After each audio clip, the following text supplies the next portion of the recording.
लोकसभा प्रत्याशी सांसद संध्या राय के समर्थन में मध्य प्रदेश के मुख्यमंत्री मोहन यादव ने आज भिंड जिले के फूप में एक जनसभा को संबोधित किया। वहीं उन्होंने आम जनता से सांसद संध्या राय के पक्ष में वोट डालने की अपील की। वहीं जनसभा को संबोधित करने के दौरान उन्होंने कांग्रेस के पूर्व राष्ट्रीय अध्यक्ष राहुल गांधी पर जमकर निशाना साधा। उन्होंने कहा, पहले अमेठी की जनता ने उन्हें हराया, अब उन्हें रायबरेली की जनता हराकर बीजेपी जनता बना चुकी है। भाजपा ही विकास का पहिया है और भाजपा को ही वोट करेंगे। वहीं उन्होंने कांग्रेस के प्रदेश अध्यक्ष जीतू पटवारी पर भी निशाना साधा। उन्होंने कहा, महिलाओं पर उन्होंने जो आपत्तिजनक भाषा का प्रयोग किया है, इससे पता लगता है कि कांग्रेस किस हद तक जा सकती है। वहीं मंच पर भाजपा के पूर्व मंत्री अरविंद सिंह भदौरिया, भाजपा जिला अध्यक्ष देवेंद्र नरवारिया सहित कई भाजपा के नेता उपस्थित रहे। वहीं कई भाजपा नेताओं ने भाजपा की सदस्यता ली। अपने बाल बच्चों का माँ बाप का सपना होता है, सबका सपना होता कि नहीं होता है। माँ बाप जहाँ गए, बच्चे उससे आगे जाना चाहिए कि नहीं जाना चाहिए। सबकी इच्छा होती कि नहीं होती है, बच्चा आगे बढ़े, ये हमारी संस्कृति। लेकिन ये लोग क्या है, जो ये घोषणा पत्र में बोलते हैं वही करके दिखाते हैं। अब करके कैसे दिखा रहे हैं? माँ बाप के बेटे बेटी है, पप्पू जी आपके इस लोकसभा में भी आए थे, घर में बड़े बाप के यहाँ पैदा हो गए तो अमेठी से चुनाव लड़ा दिया। एक चुनाव बिना उसके नड्डा जी के और बिना हमारे अपने अमित जी के जीत गए, माननीय मोदी जी के शासनकाल के पहले। और दूसरी बार में वहां से हार गए तो घर का माल वो भी खत्म कर दिया और यहाँ से भागे केरल।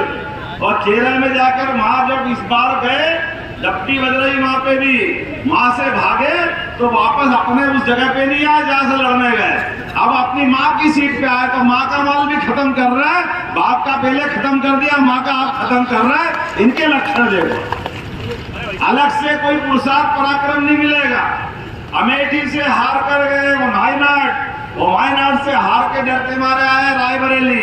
जब अमेठी से रायबरेली आ रहे थे तो दो ही भाई बहन ने टिकट कराई थी कि तुम यहाँ रायबरेली से प्रियंका लड़ लेगी, अमेठी से वो लड़ लेंगे। इनके पहले जीजा जी ने पोस्टर लगा दिए थे कि नहीं मैं लड़ूंगा।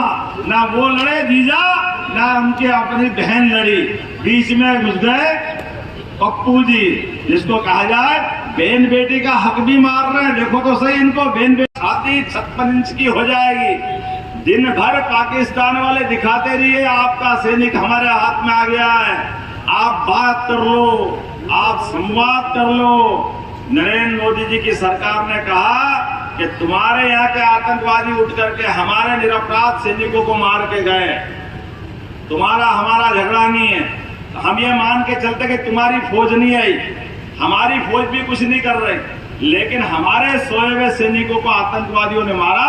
उनने हमारी सीमा नहीं मानी, हम तुम्हारी सीमा नहीं मान रहे। लेकिन अब जब हमारा सैनिक आपकी सीमा पे सेना ने पकड़ लिया, पाकिस्तान की सेना ने, तो याद रखना, एक आदमी को एक झापट लगाया, 1000 मारेंगे और एक बताएंगे। ये नरेंद्र मोदी जी का जवाब, 1000 मारेंगे और एक बताएंगे। हमारे यहाँ ये खून में खून है, पानी नहीं है भारत का। और आपने देखा कि सुबह शाम तक चाय बिस्किट कराते कराते उन्होंने कहा सामने बात मत करो तो टेलीफोन पे कर लो। उन्होंने कहा कोई टेलीफोन पे नहीं होगी, बगैर शर्त वापस दो। और हमारा बहादुर आया कि नहीं अभिनंदन अपने बीच में से। ये देश का सेना और ये देश का पुरुषार्थ होना चाहिए। तो हमारा पुराना वोट मंजूर कबूल हुआ कि नहीं, 14 वाला, हमको लगा कि नहीं हमारा सही वोट गया। ये हमारे लिए भाजपा की दृष्टि से दुनिया के अंदर एक नया रिकॉर्ड बना। अभी तक अपने दुश्मनों को उनके घर में जाके मारने के लिए इजराइल और अमेरिका थे, तीसरा देश भारत बना। हमें इस बात का आनंद है। दूसरा वोट आपने फिर दिया, दूसरा वोट आपने दिया अपने देश के अंदर कोविड के खराब समय के अंदर भी दवाई बना करके इंजेक्शन लगाने के आधार पर। किसी से भी 2 रुपए लिए होंगे, बताओ भैया, किसी से कोविड के टाइम इंजेक्शन के पैसे लिए? और यहाँ बताओ बिना इंजेक्शन के कोई बचे हुए लोग हैं क्या? हमारी जान बचाई।